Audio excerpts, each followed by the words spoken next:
एक नेवले ने बताया, मनुष्य किस पाप के कारण गरीब रह जाता है। जो मनुष्य इस कहानी को ध्यान से सुन लेगा, उसकी गरीबी हमेशा के लिए मिट जाएगी। नमस्कार प्रिय दर्शकों, स्वागत है आप सबका हमारे चैनल रिया टून्स में। अगर आप एक सच्चे सनातनी हैं और भगवान भोलेनाथ में विश्वास रखते हैं, तो वीडियो को लाइक करें और हमारे चैनल रिया टून्स को सब्सक्राइब करें। दोस्तों, गरुड़ पुराण में कहा गया है कि जो कथा बीच में छोड़ी जाती है वो पाप का कारण बनती है। इसलिए इस वीडियो को पूरा देखें। तो चलिए शुरू करते हैं आज की यह ज्ञानवर्धक कहानी। एक समय की बात है, एक छोटे से गांव में एक गरीब किसान मनोहर रहता था। मनोहर के पास थोड़ी सी जमीन थी, लेकिन वह जितनी भी मेहनत करता, उसकी फसल कभी अच्छी नहीं होती थी। बारिश कभी समय पर नहीं होती, तो कभी कीड़े उसकी फसल बर्बाद कर देते। वह दिन रात सोचता रहता कि आखिर उसकी गरीबी दूर क्यों नहीं होती। गांव के बुजुर्गों से उसने सुना था कि पुराने समय में यहां एक रहस्यमयी नेवला रहता था, जो इंसानों से बातें करता था और उन्हें जीवन की गहरी सीखें देता था। लेकिन अब उसे किसी ने वर्षों से नहीं देखा था। एक दिन मनोहर जंगल में लकड़ियां इकट्ठा करने गया। चलते चलते वह थक कर एक बड़े पीपल के पेड़ के नीचे बैठ गया। जैसे ही वह आराम करने लगा, उसे झाड़ियों से सरसराहट की आवाज सुनाई दी। उसने उधर देखा तो एक चमकती हुई आंखों वाला नेवला उसकी ओर देख रहा था। मनोहर चौंक गया, लेकिन डरने के बजाय उसने नेवले से कहा, क्या तुम वही नेवला हो जिसके बारे में गांव के बुजुर्ग कहते हैं? नेवला मुस्कुराया और बोला, हां, मैं वही नेवला हूं। वर्षों बाद आज कोई मुझसे मिलने आया है। बताओ, तुम यहां क्या कर रहे हो? मनोहर ने अपनी सारी परेशानियां नेवले को बता दी। कैसे वह दिन रात मेहनत करता है, फिर भी गरीबी उसका पीछा नहीं छोड़ती। वह जानना चाहता था कि उसकी इतनी मेहनत के बावजूद वह अमीर क्यों नहीं बन पा रहा। नेवला कुछ देर चुप रहा, फिर धीरे धीरे बोला, मनुष्य के गरीब रहने के पीछे कोई ना कोई कारण अवश्य होता है। कुछ लोग आलसी होते हैं, कुछ लोग लालच करते हैं, कुछ लोग अपनी मेहनत में ईमानदारी नहीं रखते। लेकिन तुम मेहनती हो, फिर भी गरीब हो। इसका मतलब यह हुआ कि तुम किसी न किसी पाप के शिकार हो। मनोहर ने चौंक कर पूछा, कौन सा पाप? मैं तो हमेशा ईमानदारी से काम करता हूं। नेवला हंसा और बोला, हर व्यक्ति को लगता है कि वह निर्दोष है, लेकिन जब तक तुम अपने भीतर झांक कर अपने दोष नहीं देखोगे, तब तक गरीबी तुम्हारा पीछा नहीं छोड़ेगी। मनोहर अब और भी परेशान हो गया। वह जानना चाहता था कि उससे कौन सा पाप हुआ है जिससे उसकी गरीबी दूर नहीं हो रही। उसने नेवले से विनती की, कृपया मुझे मेरे दोष के बारे में बताइए, मैं उसे सुधारने की कोशिश करूंगा। नेवला कुछ देर सोचता रहा, फिर उसने कहा, अगर तुम सच में जानना चाहते हो तो तुम्हें 3 परीक्षाओं से गुजरना होगा। केवल वही व्यक्ति अपने दोषों को समझ सकता है जो इन परीक्षाओं में सफल होता है। मनोहर ने बिना कोई संकोच किए हामी भर दी। उसने सोचा, अगर यह परीक्षाएं मेरी गरीबी का कारण पता लगाने में मदद करेंगी तो मैं इन्हें जरूर दूंगा। नेवला उसे जंगल के एक गहरे हिस्से में ले गया। वहां एक पुराना खंडहर जैसा घर था। नेवले ने कहा, पहली परीक्षा यही है कि तुम इस घर में रात भर अकेले रहोगे। अगर तुम डर गए या भाग गए तो तुम सच्चाई जानने के योग्य नहीं हो। मनोहर ने सहमति में सिर हिला दिया। उसने अपने मन को मजबूत किया और खंडहर के भीतर चला गया। जैसे ही मनोहर अंदर गया, उसे अजीब सी ठंडक महसूस हुई। घर के अंदर धूल और जाले थे और जगह जगह फर्श टूटा हुआ था, लेकिन मनोहर ने हिम्मत नहीं हारी। उसने एक कोने में बैठकर रात बिताने का निश्चय किया। जैसे जैसे रात गहराने लगी, अजीब अजीब आवाजें सुनाई देने लगी। कभी किसी के चलने की आवाज आती तो कभी कोई फुसफुसाता हुआ सुनाई देता।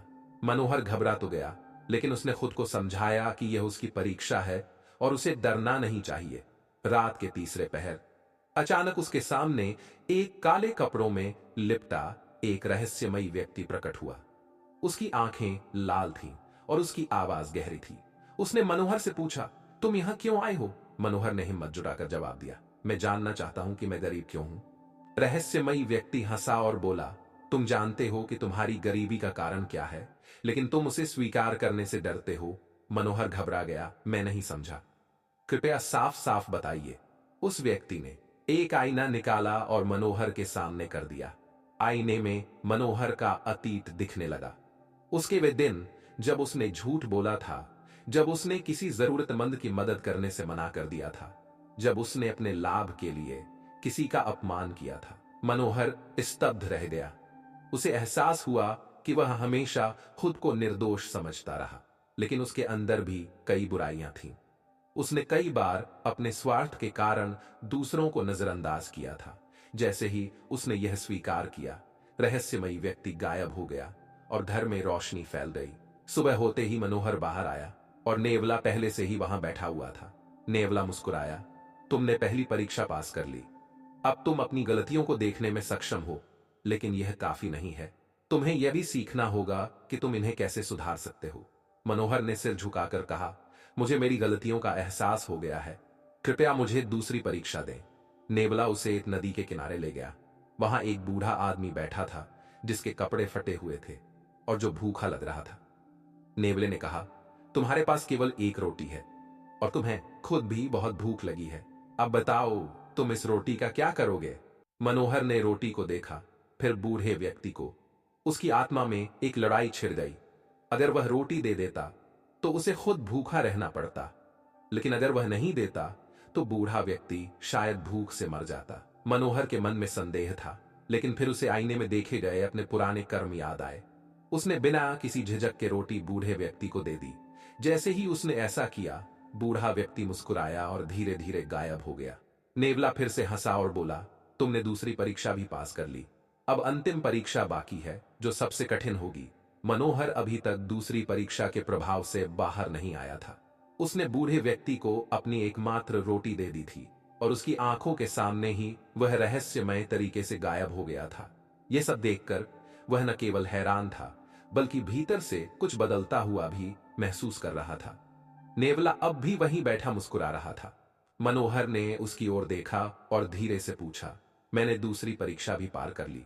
अब अगली परीक्षा क्या है? नेवला गंभीर हो गया और बोला, अब तुम्हारी अंतिम और सबसे कठिन परीक्षा होगी, लेकिन इसके लिए तुम्हें गांव लौटना होगा। मनोहर चौंका, गांव? वहां क्या करना होगा? नेवले ने उत्तर दिया, यह परीक्षा तुम्हारी सहन शक्ति और ईमानदारी की होगी। अगर तुम इसे पार कर पाए तो तुम्हारी गरीबी का असली कारण तुम्हारे सामने आ जाएगा। मनोहर ने गहरी सांस ली और गांव की ओर चल पड़ा। रास्ते भर वह सोचता रहा कि आखिर यह परीक्षा कैसी होगी। जैसे ही वह गांव पहुंचा, उसने देखा कि उसकी झोपड़ी के सामने भीड़ लगी हुई थी। गांव के सरपंच भी वहां खड़े थे। मनोहर दौड़कर वहां पहुंचा और पूछा, क्या हुआ? यहां इतनी भीड़ क्यों है? सरपंच ने गंभीर स्वर में कहा, मनोहर, तुम्हारी झोपड़ी में किसी ने चोरी की है। मनोहर का दिल धड़क उठा। उसकी झोपड़ी में वैसे ही ज्यादा कुछ नहीं था, लेकिन उसके पास जो भी थोड़ा बहुत था, अगर वह भी चला गया तो वह बिल्कुल बेसहारा हो जाएगा। वह भागकर अंदर गया और देखा कि उसकी अलमारी खुली हुई थी। उसमें जो थोड़े बहुत पैसे और अनाज के बोरे थे, वे सब गायब थे। उसका सिर घूम गया। उसने घबराकर सरपंच से पूछा, क्या किसी ने चोर को देखा? एक ग्रामीण आगे बढ़कर बोला, हाँ, हमने देखा कि कल रात गांव के ही रघु को तुम्हारी झोपड़ी से बाहर निकलते हुए। उसके हाथ में एक बोरा भी था। मनोहर चौंक गया। रघु उसी का बचपन का दोस्त था। वह दोनों साथ खेले, बड़े हुए और एक दूसरे की मदद भी करते थे। क्या वाकई रघु ने ऐसा किया होगा? मनोहर का मन गुस्से और दुख से भर गया। वह सीधे रघु के घर की ओर बढ़ा। वहां पहुंचकर उसने देखा कि रघु अपने आंगन में बैठा हुआ था, लेकिन उसकी आंखों में एक अजीब सा डर था। मनोहर ने गुस्से से पूछा, रघु, क्या तुमने मेरी झोपड़ी से अनाज और पैसे चुराए? रघु ने पहले इनकार किया, लेकिन जब गांव वालों ने उसे घेर लिया तो उसने सिर झुका लिया और धीरे से बोला, हां, मैंने ही चोरी की। मनोहर को विश्वास नहीं हुआ। उसने क्रोधित होकर कहा, तुम मेरे बचपन के दोस्त थे, तुमने ऐसा क्यों किया? रघु की आंखों में आंसू आ गए। उसने धीरे से कहा, मुझे माफ कर दो मनोहर, मेरी पत्नी बीमार थी और मेरे पास इलाज के लिए पैसे नहीं थे। मेरे पास कोई और रास्ता नहीं था। मैं जानता था कि तुम भी गरीब हो, लेकिन उस समय मुझे अपनी पत्नी के अलावा कुछ और नहीं सूझा। मनोहर के मन में द्वंद्व शुरू हो गया। एक तरफ उसे गुस्सा आ रहा था कि उसका अपना दोस्त उसके साथ विश्वासघात कर गया, और दूसरी तरफ वह रघु की बेबसी को भी समझ रहा था। गांव के लोग चिल्लाने लगे, रघु को दंड मिलना चाहिए, इसे गांव से निकाल देना चाहिए। लेकिन तभी मनोहर को नेवले की बात याद आई। यह परीक्षा उसकी सहन शक्ति और ईमानदारी की थी। मनोहर ने गहरी सांस ली और गांव वालों की ओर देखा। फिर उसने कहा, रघु ने गलती की है, लेकिन वह मेरे दोस्त की तरह मेरे पास मदद मांगने भी आ सकता था। मुझे दुख इस बात का है कि उसने मुझसे चोरी करने का फैसला किया, लेकिन अगर मैं आज इसे दंड देता हूं तो क्या यह मेरी परीक्षा होगी? गांव वाले चुप हो गए। मनोहर ने आगे कहा, रघु को दंड देना आसान है, लेकिन मैं चाहता हूं कि वह अपनी गलती समझे और उसे सुधारने का मौका मिले। मैं चाहता हूं कि वह मेरी पूरी चुराई हुई चीजें लौटा दे और गांव में सेवा करे, जिससे उसका कर्ज उतर सके। रघु ने आंसू भरी आंखों से सिर झुका दिया। मुझे माफ कर दो मनोहर, मैं तुम्हारी बात मानूंगा। गांव वालों को भी यह न्यायपूर्ण। उन्होंने मनोहर के इस फैसले की सराहना की। उसी रात जब मनोहर अपनी झोपड़ी में अकेला बैठा था, तभी दरवाजे पर दस्तक हुई। उसने दरवाजा खोला तो देखा कि नेवला वहां खड़ा था, मुस्कुराता हुआ। नेवले ने कहा, तुमने तीसरी परीक्षा भी पास कर ली मनोहर। अब तुम जानना चाहते हो कि तुम्हारी गरीबी का असली कारण क्या था? मनोहर ने उत्सुकता से सिर हिलाया। नेवला गंभीर होकर बोला, तुम्हारी गरीबी का कारण तुम्हारी सोच थी। जब तक तुम दूसरों की समस्याओं को नहीं समझते, जब तक तुम क्रोध और लालच से मुक्त नहीं होते, तब तक धन तुम्हारे पास नहीं टिकेगा। मनोहर को एहसास हुआ कि उसने पहले हमेशा दूसरों की गलतियों पर ध्यान दिया था, लेकिन कभी यह नहीं सोचा था कि उनकी परिस्थितियां क्या थीं। वह हमेशा दूसरों को दोषी मानता था, लेकिन खुद की सोच को बदलने का प्रयास नहीं करता था। नेवला आगे बोला, अब से तुम्हारा भाग्य बदलेगा, क्योंकि तुमने खुद को बदल लिया है। तुम्हें धन अवश्य मिलेगा, लेकिन वह तुम्हारे अच्छे कर्मों के कारण आएगा। मनोहर को यह सुनकर अजीब सी शांति मिली। अगले दिन गांव में एक व्यापारी आया। उसने मनोहर से कहा, मुझे यहां खेती के लिए एक ईमानदार आदमी चाहिए। मैंने सुना है कि तुम बहुत मेहनती हो। क्या तुम मेरे खेतों की देखभाल करोगे? मनोहर ने तुरंत हां कर दी। व्यापारी ने उसे अच्छे पैसे दिए और धीरे धीरे मनोहर की स्थिति बेहतर होने लगी। रघु ने भी अपनी गलती सुधारने के लिए मेहनत करनी शुरू कर दी। उसने गांव में एक छोटी दुकान खोली और धीरे धीरे उसका भी जीवन पटरी पर आ गया। मनोहर को अब समझ आ गया था कि गरीबी केवल बाहरी हालातों से नहीं आती, बल्कि हमारी सोच और कर्मों का परिणाम होती है। लेकिन नेवला अभी भी कहीं न कहीं उसे देख रहा था, क्योंकि मनोहर की परीक्षा अभी पूरी नहीं हुई थी। मनोहर की जिंदगी धीरे धीरे बदल रही थी। अब वह पहले से ज्यादा मेहनत कर रहा था, लेकिन इस बार उसकी मेहनत में एक नई समझ और सच्चाई जुड़ गई थी। व्यापारी का खेत संभालने के बदले उसे अच्छी मजदूरी मिल रही थी और उसने अपनी पुरानी झोपड़ी को थोड़ा ठीक कर लिया था।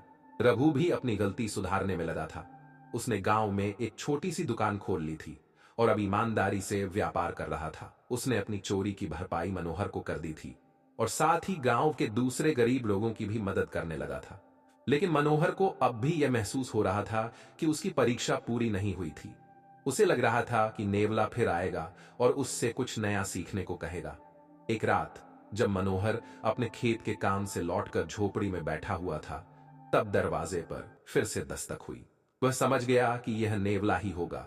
दरवाजा खोलते ही उसने देखा कि नेवला वहीं खड़ा था। उसकी आंखों में वही रहस्यमयी चमक थी। नेवले ने मुस्कुराकर पूछा, अब कैसा महसूस कर रहे हो मनोहर? मनोहर ने हाथ जोड़कर कहा, बहुत अच्छा। आपकी सीख से मेरा जीवन बदल रहा है। नेवले ने सिर हिलाया, अभी तुम्हारा सफर पूरा नहीं हुआ, तुम्हें अभी और आगे बढ़ना है। मनोहर चौंक गया, और कौन सी परीक्षा बाकी है? नेवले ने गहरी सांस ली और कहा, यह परीक्षा तुम्हारी समझ और न्याय की होगी। अब तुम अपने निर्णयों से दूसरों की जिंदगी पर असर डालोगे, लेकिन क्या तुम सही निर्णय ले पाओगे? मनोहर सोच में पड़ गया। अब तक उसने अपनी ही परेशानियों से लड़ाई लड़ी थी, लेकिन अब क्या कोई और भी उसकी जिम्मेदारी बन जाएगा? अगली सुबह जब मनोहर काम पर जाने के लिए निकला, तो उसने देखा कि गांव में अफरा तफरी मची हुई थी। गांव के बीच में कुछ लोग इकट्ठा थे और जोर जोर से बहस कर रहे थे। मनोहर भी वहां पहुंचा और देखा कि गांव के दो बड़े जमींदार, सेठ धनीराम और सेठ जगन्नाथ, आपस में झगड़ रहे थे। दोनों के खेत आपस में लगे हुए थे और उनके बीच की जमीन का एक टुकड़ा विवाद का कारण बन गया था। सेठ धनीराम चिल्ला रहे थे, यह जमीन मेरी है, मेरे पुरखों ने इसे संवारा था। सेठ जगन्नाथ जवाब दे रहे थे, यह जमीन मेरी है, मेरे दस्तावेज इस बात का सबूत है। गांव वाले भी दो हिस्सों में बंट गए थे। कुछ लोग धनीराम का समर्थन कर रहे थे तो कुछ जगन्नाथ का। मनोहर यह सब देख रहा था कि तभी गांव के सरपंच ने उसे बुलाया। मनोहर, तुम अब गांव के सबसे ईमानदार आदमी माने जाते हो। तुमने अपनी परीक्षा पूरी की है, इसलिए हमें लगता है कि तुम इस विवाद को हल करने में मदद कर सकते हो। मनोहर यह सुनकर हैरान रह गया। वह एक साधारण किसान था, लेकिन अब गांव वाले उससे न्याय की उम्मीद कर रहे थे। मनोहर ने नेवले की बात याद की। तुम्हारे निर्णय दूसरों की जिंदगी पर असर डालेंगे, लेकिन क्या तुम सही निर्णय ले पाओगे? उसने दोनों जमींदारों की बातें ध्यान से सुनी और फिर पूछा, क्या किसी के पास इस जमीन के असली दस्तावेज हैं? सेठ जगन्नाथ ने कुछ पुराने कागजात निकाल कर दिखाए, लेकिन धनीराम के पास कोई दस्तावेज नहीं थे। वह केवल यह कह रहे थे कि यह जमीन उनके पूर्वजों की थी और इसे उनकी मेहनत ने उपजाऊ बनाया था। मनोहर ने कुछ देर सोचा और फिर गांव के सबसे बुजुर्ग व्यक्ति बाबा हरिदास से पूछा, बाबा, आप सबसे पुराने हैं, क्या आपको याद है कि यह जमीन किसकी थी? बाबा हरिदास ने कहा, हाँ, मुझे याद है। यह जमीन कभी किसी एक की नहीं थी।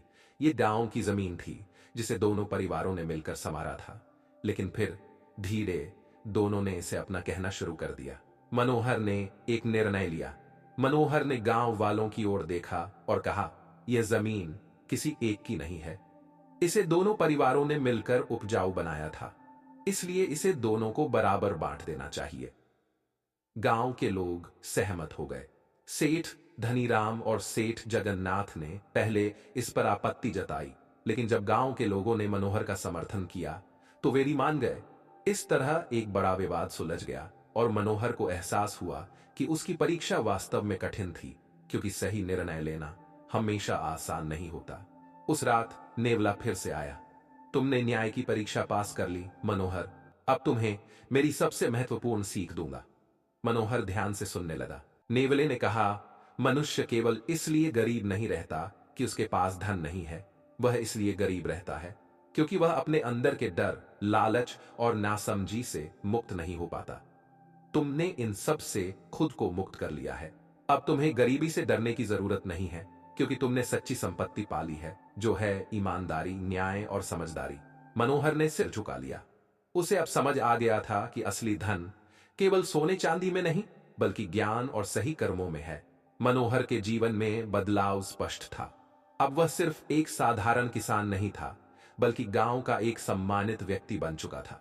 उसकी ईमानदारी, न्यायप्रियता और परिश्रम ने उसे गरीबी के अंधकार से निकालकर सम्मान और आत्मनिर्भरता की रोशनी में ला खड़ा किया था।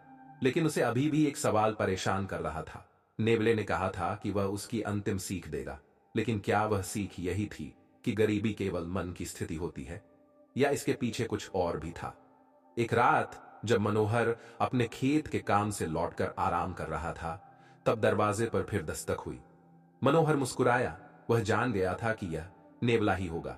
दरवाजा खोलते ही उसने नेवले को देखा, लेकिन इस बार वह गंभीर लग रहा था। क्या हुआ नेवले? मनोहर ने पूछा। नेवला कुछ देर तक उसे देखता रहा, फिर बोला, तुमने सब कुछ सीख लिया, लेकिन तुम्हारी अंतिम परीक्षा अभी बाकी है। यह परीक्षा सबसे कठिन होगी। मनोहर चौंका। अब क्या बाकी रह गया है? नेवला धीरे से मुस्कुराया और कहा, तुम्हें यह जानना है कि सच्ची समृद्धि केवल तुम्हारे लिए नहीं है। अगर तुम्हें वास्तव में गरीबी को हराना है, तो तुम्हें अपने ज्ञान को दूसरों तक भी पहुंचाना होगा। अगली सुबह मनोहर गांव के चौपाल पर गया। उसने देखा कि कई गरीब किसान अभी भी कर्ज में डूबे हुए थे। गांव का महाजन, जो ऊंचे ब्याज पर पैसे उधार देता था, उनका शोषण कर रहा था। किसान दिन रात मेहनत करते, लेकिन उनकी हालत नहीं सुधर रही थी। मनोहर ने सोचा, अगर मैंने अपनी जिंदगी बदल ली, तो ये लोग क्यों नहीं बदल पा रहे? गरीबी सिर्फ पैसे की कमी नहीं, सोच की भी कमी है। अगर इन्हें सही राह दिखाई जाए, तो इनकी जिंदगी भी बदल सकती है। उसने गांव के लोगों को इकट्ठा किया और कहा, हमेशा दूसरों पर निर्भर रहने से गरीबी दूर नहीं होगी। हमें खुद ही अपने हालात बदलने होंगे। किसानों ने पूछा, लेकिन कैसे मनोहर ने जवाब दिया, हमें अपने संसाधनों को समझदारी से इस्तेमाल करना होगा। महाजन से ऊंचे ब्याज पर पैसे उधार लेने के बजाय हमें अपने पैसे को जोड़कर एक सहकारी समूह बनाना चाहिए। अगर हम आपस में सहयोग करें तो हम बिना किसी बाहरी मदद के भी समृद्ध हो सकते हैं। गांव के लोगों को यह विचार अच्छा लगा। उन्होंने एक सहकारी संगठन बनाया जहां सभी किसान अपनी फसल का एक हिस्सा मिलकर बेचते और उससे जो लाभ होता उसे सभी के बीच बांटते। धीरे धीरे गांव की हालत सुधरने लगी। किसान अब महाजन के चंगुल से बाहर आ गए थे और वे खुद आत्मनिर्भर हो गए थे। कुछ महीनों बाद जब गांव पूरी तरह बदल चुका था तो एक दिन नेवला फिर से आया, लेकिन इस बार उसकी आंखों में एक अलग सी चमक थी। मनोहर, तुमने अपनी अंतिम परीक्षा भी पास कर ली, नेवला बोला। मनोहर ने सिर झुकाया। लेकिन तुम कौन हो नेवले? तुमने मेरी जिंदगी बदल दी, लेकिन मैंने तुम्हारे बारे में कुछ भी नहीं जाना। नेवला मुस्कुराया और धीरे धीरे उसकी आकृति बदलने लगी। मनोहर हैरान रह गया क्योंकि उसके सामने अब नेवला नहीं बल्कि वही बूढ़ा व्यक्ति खड़ा था जिसे उसने अपनी रोटी दी थी। तुम? मनोहर चौंक गया। बूढ़े व्यक्ति ने सिर हिलाया और कहा, मैं कोई साधारण मनुष्य नहीं हूं, मैं उस शक्ति का प्रतीक हूं जो तुम्हें सही राह दिखाने आई थी। तुमने हर परीक्षा पास की और अब तुम्हें सच्चा ज्ञान मिल चुका है। अब तुम्हें मेरी जरूरत नहीं। मनोहर ने श्रद्धा से सिर झुका लिया। अब मैं जा रहा हूं मनोहर, बूढ़े व्यक्ति ने कहा, लेकिन याद रखना, सच्ची समृद्धि केवल धन से नहीं बल्कि सही सोच, न्याय और परिश्रम से आती है। अगर तुम हमेशा इन मूल्यों को याद रखोगे तो तुम्हारे पास कभी किसी चीज की कमी नहीं होगी। इतना कहकर वह व्यक्ति हवा में विलीन हो गया और मनोहर की आंखों में आंसू आ गए। मनोहर अब पूरी तरह बदल चुका था। उसने न केवल अपनी गरीबी को हराया बल्कि पूरे गांव की जिंदगी बदल दी। वह जान गया था कि गरीबी सिर्फ धन की कमी नहीं बल्कि सोच की कमी होती है। अब गांव के किसान आत्मनिर्भर हो चुके थे। मनोहर को सम्मानित किया गया और उसे गांव का सरपंच बना दिया गया। और इस तरह नेवले की सीख ने न केवल मनोहर की जिंदगी बदली बल्कि पूरे गांव की तकदीर बदल दी। प्रिय दर्शकों, हमारी आज की कहानी यहीं पर समाप्त होती है। हम उम्मीद करते हैं कि आपको हमारी आज की कहानी पसंद आई होगी और आप इस कहानी से ढेर सारी प्रेरणा लेंगे। कहानी पसंद आई हो तो वीडियो को लाइक करें और हमारे चैनल रिया टून्स को सब्सक्राइब करें। मिलते हैं अगले वीडियो में, तब तक के लिए नमस्कार। जय श्री कृष्ण।